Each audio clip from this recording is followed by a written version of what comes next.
Hindi talaga siya totally hindi siya. Kung baga kunyari, sasabihin ka sa akin. Hindi ka sinagot nun.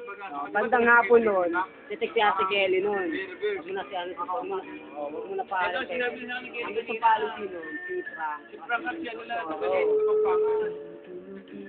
Nangyari si parang ready sumagot. Hindi. Hindi nga ano parang siyempre, pag sinabi mo ko makakatatis ka. Wala po si Frank. Hindi na ito, gano'n na kayo tinawag si Frank. Hindi, treno mas na si Frank.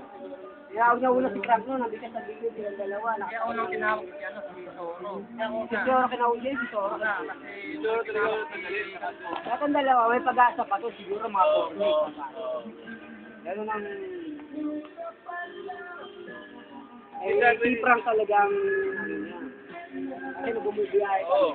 Nag-umubiyahe ko nung Tarlac sa General sa akin. Kung saan na si Frank, alam mo, kung linis yun. Kasi, ano naman, si Ross. Hindi ko maalam, umaawa ko sa kanya. Yun yung dalawa talagang ebidensya. Talaga si Karen Red, hindi masasabi. Baga katulad ng nangyari kay Romel, yung umaga, sinabahan si Romel. Sabi, Romel, baka sino na tayo Saka ang gusto ng policy si Joey, nagpapabrigate, hindi naman gusto policy. Walang katabi si Joey, kaya isipin, baka may tulungan. Pero si Romel, baga nga akong binawi yun. Sino Romel? Romel, pag dito nila dito, yung dati mong bata. Tapos baga nga po, kaya si Kelly, ang laro pa rin si Kelly, Joey na umalis. Ano mangyayari dapat? Ito papanoodin ko dyan. Kasi, bakit mo?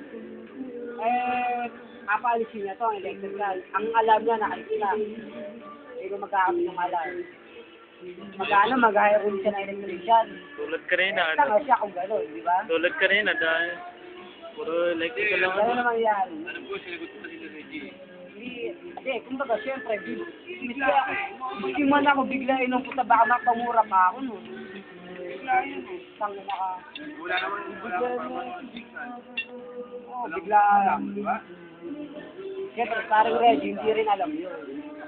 Siyempre, pero kung hindi ka sumagot yun, bandang huli nun, mga hapon na yun. Tapos, tetext si Ate Kelly. Kaya nga umalis na yun Tetext si Ate Kelly. Kasi, tetext si Ate Kelly, si Reggie, wala na sa atin. Pag-apupro talaga, si Frank. Alam mo kasi niya, hindi ko pa